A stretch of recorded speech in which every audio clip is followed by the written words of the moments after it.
Ce qui s'est dit dans ces ateliers, j'inviterai donc les rapporteurs, l'un après l'autre, à venir dire très brièvement, j'y insiste, en 3-4 minutes, comme on nous entraîne à faire au Parlement français, où on a le droit de parler 2 minutes pour expliquer toute notre politique. Premièrement, les quelques idées fortes qui sont ressorties de vos ateliers.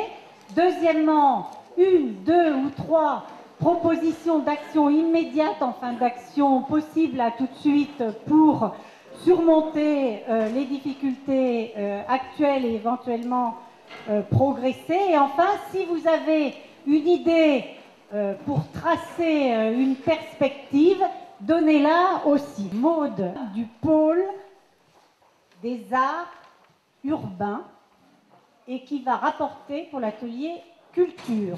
Je lui donne la parole. Merci Jacqueline, merci de m'avoir invitée à ce forum des droits. Donc je vais vous parler culture, rapidement. Je vais vous parler culture aussi au regard de la crise sociale, économique, écologique qui crée un effet panique. Et en contrepoint de l'effet panique, on peut dire qu'on est aussi dans un champ d'exploration et que les dimensions de l'exploration doivent trouver des points d'ancrage. Et je pense qu'à Nanterre, il y a un vrai point d'ancrage pour ce qui est de l'ordre de l'exploratoire. Pour vous dire que l'art et la culture, de notre point de vue, au pôle des arts urbains, c'est-à-dire un endroit qui croise des artistes, des politiques, des chercheurs, des urbanistes, un endroit de croisement et de frottement. Pour nous, l'art et la culture ne sont pas seulement liés et dédiés à des équipements culturels, mais sont un peu comme un organe vital, un organe de respiration, un poumon, et que c'est art et culture à tous les étages. C'est un slogan qu'on doit tous avoir, y compris en contact avec l'économique, y compris en contact avec le politique, le social, l'éducation, etc. Qu'il y a une nouvelle génération d'artistes qui émerge, vous avez pu le constater sûrement, c'est-à-dire des gens qui ne sont pas forcément sur une étiquette théâtre ou danse ou art plastique, mais qui croisent, qui combinent, qui inventent et qui inventent de nouvelles formes, de nouveaux lieux, de nouveaux métiers et de nouvelles modalités d'action. Cela apporte des compétences, et des compétences qui sont souvent éloignées de l'ordre urbain, on va dire, qui sont éloignées de l'ordre économique, qui sont éloignées de l'ordre social. Ils sont artistes, donc en général on ne comprend rien, c'est compliqué, puis quoi, ça fait mal. Alors qu'ils sont là dans une logique et dans un ressort extrêmement pertinent par rapport au vivre ensemble. Et moi, j'aime citer cet exemple d'un artiste qui a travaillé sur l'éclairage public d'une ville, à Gand, et qui a mis en contact le système d'éclairage public avec la maternité. Et à chaque naissance, le personnel de la maternité donne l'information qu'il y a une naissance, et donc ça donne une impulsion lumineuse. Et pour moi, donc, c'est une façon d'être ensemble, de vivre ensemble, d'être en contact avec la vie qui arrive et la ville, etc. Dernière idée, on l'a évoqué aussi en atelier, l'art, la culture sont des ressorts qui sont absolument dynamiques sur les questions de changement. On essaye de changer, mais on n'y arrive pas et on fait plus de la même chose, comme dirait un monsieur qui s'appelle Václavic, ou alors on opère un changement de niveau 2 et on transforme, on laboure, on retourne. Et pour ça, l'art et la culture arrivent avec des outils qui permettent de décadrer, de décaler. Attention à la façon dont on considère aujourd'hui l'art et la culture, qui peuvent s'inscrire aussi dans la société et amener leurs outils, leurs compétences, leur savoir-faire, leur repérage de lieux, de postures de la modernité. Et qu'en cela, ils font partie du grand tout. Déjà un mot, ce fut un atelier extrêmement riche. Ce n'est pas une conclusion que je vais vous donner, mais plutôt un rapport d'étape, car aussi bien les intervenants que la salle, les échanges ont été à un niveau extrêmement sérieux. Un constat qui est partagé par tout le monde, il y a en matière de santé un échec complet du libéralisme, de l'économie de marché, parce que la santé ne peut pas être un marché. Quelques idées fortes ont été développées, en particulier autour de la loi Bachelot, la loi Hôpital Santé patient territoire, avec une demande de l'abolition de cette loi qui entraîne les hôpitaux dans une logique qui est moins d'argent, moins d'activités, et on finit par supprimer les activités parce qu'elles ne sont pas rentables. L'ARS, l'Agence régionale de santé, était une excellente idée au départ. Dans son fonctionnement actuel, le fonctionnement des ARS est complètement à supprimer, ou en tout cas à modifier. Deuxième autre proposition, c'est la convergence tarifaire qui veut que les hôpitaux et les structures privées soient au même tarif en fonction de leur activité. Et une idée qui s'est dégagée serait que certaines activités peuvent être financées à la tarification à l'activité, mais pas forcément l'ensemble, parce que tout ne rentre pas dans un moule unique. On peut financer en France une activité de santé accessible à tous et solidaire, à partir du moment où on sort de l'idéologie unique basée sur cette logique libérale. La démocratie sanitaire, c'est quelque part évaluer les besoins, organiser la chaîne de soins, décider des moyens à y consacrer. Et ça paraît éminemment citoyen de décider de ces moyens. Qui décide de l'évaluation des besoins? Comment décide-t-on des ressources qui sont affectées à la santé? Quelle part de richesse du produit intérieur brut on y consacre? Deux actions immédiates. D'abord, localement, la défense de l'hôpital Max Forestier, qui est tout à fait en danger, et plus généralement, bien sûr, les structures publiques. Les structures publiques ont un boulet au pied. Et puis, une action sur la ville au niveau des usagers et des professionnels pour soutenir cet accès aux soins de tous. 8 millions de personnes en dessous du seuil de pauvreté. Avant de penser à sa santé et de pouvoir assumer sa santé, on pense d'abord à manger et à pouvoir se loger. Les propositions, les perspectives, c'est de demander l'abolition de la loi Bachelot qui signe vraiment le naufrage de l'hospitalisation publique. Revoir l'assiette de financement de la sécurité sociale, supprimer la convergence tarifaire avec un financement des activités, fonction des activités et non pas dans le dogme unique de la T2A. Bonsoir, alors pardon si je suis moins parfait que les deux intervenants précédents. L'exercice n'est pas facile, je me lance.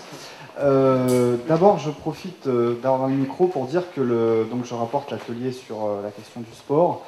Qu'une fois de plus, on a été quelques-uns constater que le monde sportif a soulevé des questions de société et de manière très intéressante. Et de l'avis de tout le monde, nous avons vécu effectivement un moment riche de débat.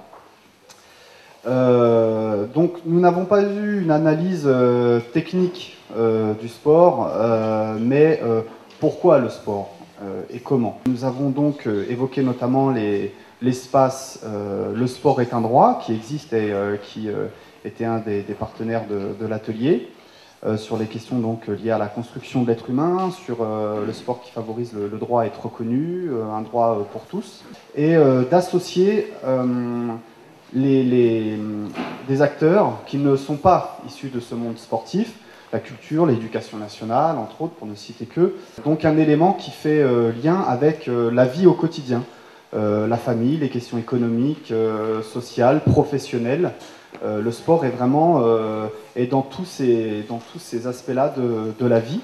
Nous avons donc évoqué la question fondamentale du droit à la pratique individuelle et comment et pourquoi tout au long de pratiquer une activité physique, sportive tout au long de sa vie, en évoquant notamment les idées de la démocratisation du sport et de permettre à tout le monde de pouvoir pratiquer, qui est également en lien évidemment avec la question financière, et également en lien avec les acquis sociaux, puisque évidemment quand on combat pour les retraites, quand on combat pour les 35 heures ou moins, quand on combat pour la place de l'enfant, on combat aussi pour éventuellement la place du sport dans la vie de tous les jours. On considère qu'il faut évidemment continuer à confronter les questions du sport avec la société, qu'il faut confronter les questions de sport et racisme, place de la femme dans le sport et les questions de l'économie, formation, emploi. Évidemment, ça se pose avec un rapport local et global. C'est ce que l'on fait à Nanterre. L'OMEP, c'est un le SN sont des acteurs du monde sportif qui le font, et donc l'idée c'est de le continuer. Nous proposons évidemment que ce débat n'ait été qu'une étape, et donc nous proposons éventuellement que Gauche Citoyenne participe aux questions soulevées par l'espace. Le sport est un droit. L'objectif, et je termine, c'est de lui faire gagner la place qui est la sienne. En fait, on se bat pour gagner le droit au sport pour tous, et le droit de faire accepter le sport comme un besoin fondamental. C'est un besoin fondamental en termes de santé, en termes d'équilibre, en termes de coordination motricité, en termes... voilà. Et donc, mais par contre, il faut le gagner. Bonsoir. Alors, l'atelier école, on a eu quelques difficultés en fait à sortir de la dénonciation. Parce que, comme on se le disait entre nous, vous savez, pour l'école, c'est tous les jours Noël. On a toujours une réforme qui arrive, les dernières qui sont arrivées. Donc, on a quand même retenu quelques idées fortes. La première, c'est que je pense qu'il y a une mise en concurrence des établissements, une mise en concurrence des élèves entre eux. Et on a évoqué aussi la surscolarisation permanente, en fait, avec des élèves qui vont à l'école et on leur demande de refaire l'école soit par le biais des associations, soit par le biais des parents, etc. Et où justement, quand les élèves ne réussissent pas, forcément, ils sont soit dans des mauvaises associations, soit ils ont des mauvais parents.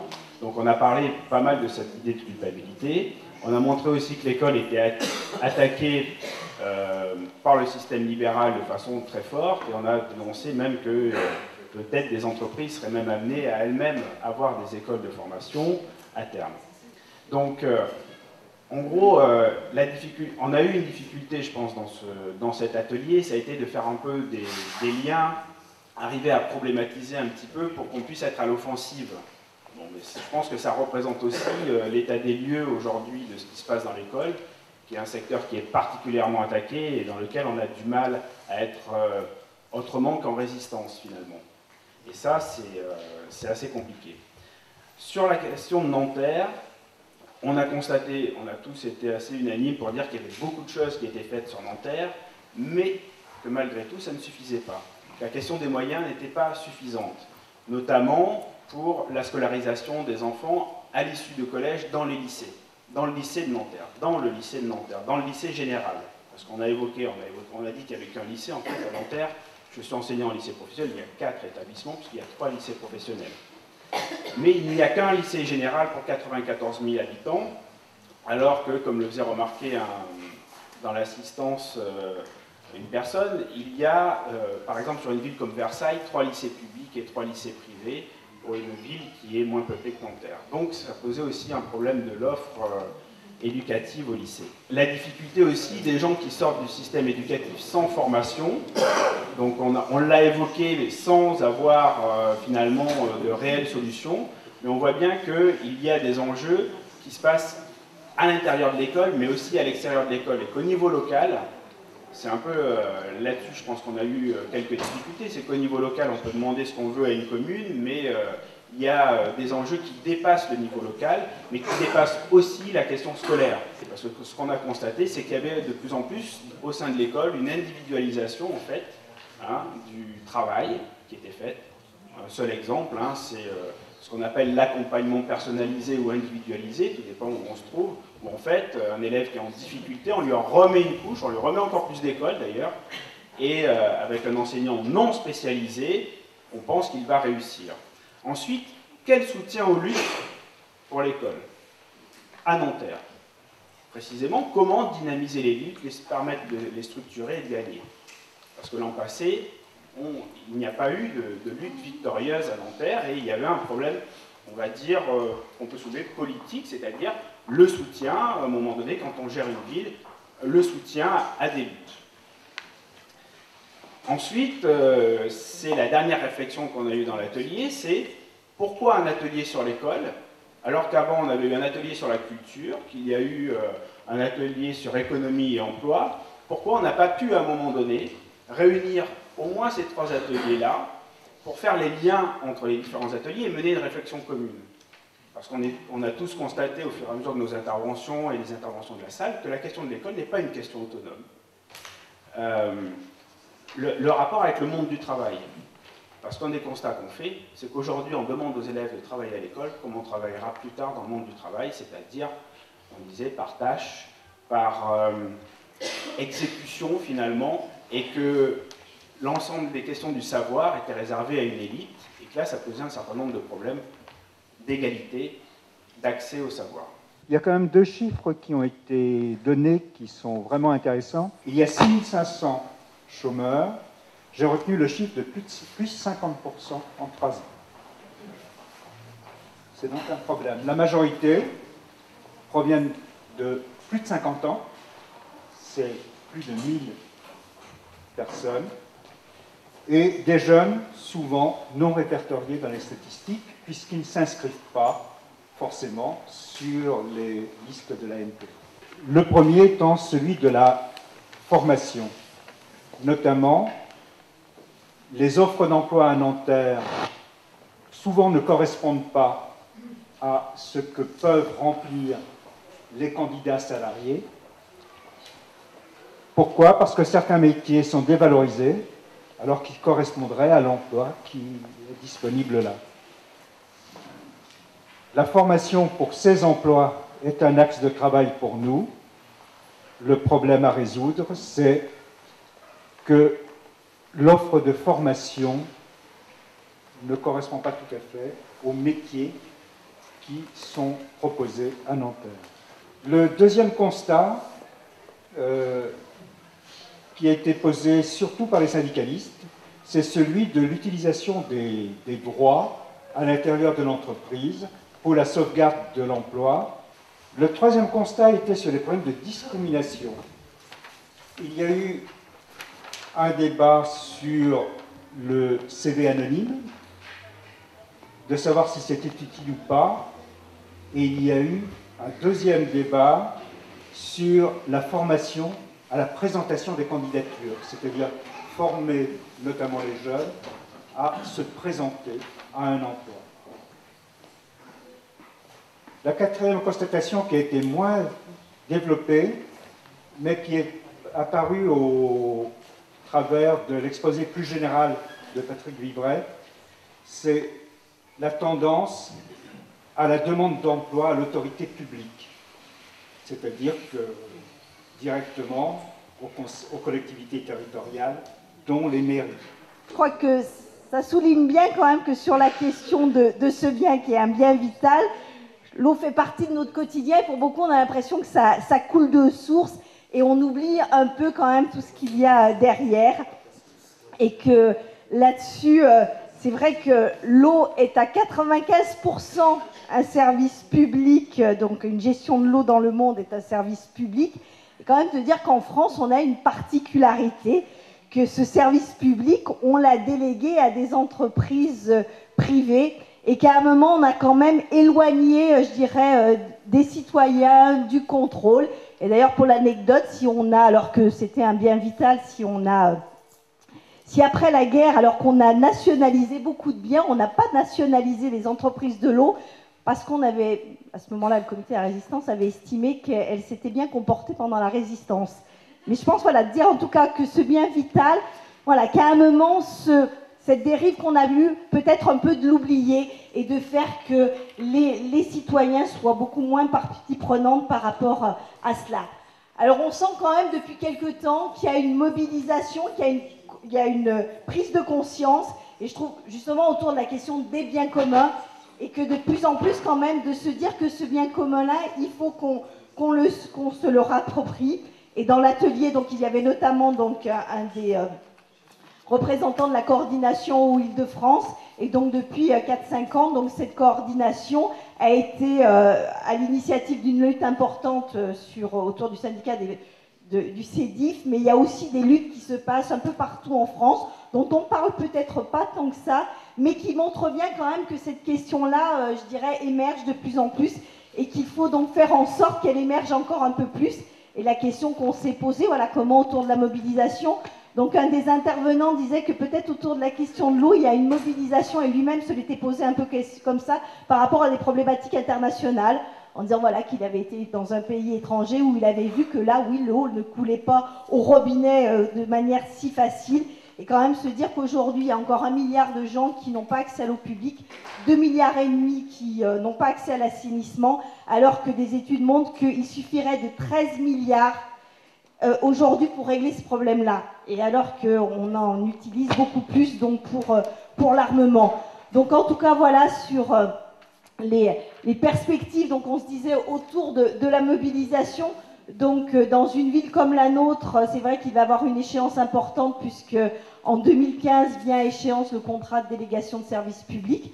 Donc il y a vraiment cette volonté que l'on porte au niveau de la municipalité de faire que ce ne soit pas qu'un débat entre, je dirais, quelques-uns, mais qu'on fasse vraiment en sorte qu'il y ait un débat, une réflexion avec les citoyens. Et ça passe d'abord par donner de l'information, donner à tout le monde les éléments de la connaissance pour qu'on ait un vrai débat, je dirais, et qu'on puisse après coélaborer ensemble la décision qu'on aura apportée au syndicat. Donc des perspectives d'ateliers vont aller ont été proposées dans ce sens-là. Il va y avoir au niveau régional donc des assises régionales le 9 et 10 décembre prochain. Donc de dire voilà qu'on soit aussi partie prenante de ces assises régionales. Et pour faire le lien avec l'international, donc il va y avoir un grand événement en France en mars 2012, le forum de l'eau, à la fois un forum officiel et aussi le forum alternatif, donc d'être partie prenante. Et donc je pense que par rapport, voilà, une des perspectives aussi avec la gauche citoyenne, d'être partie prenante du forum mondial alternatif. En tout cas, nous y sommes très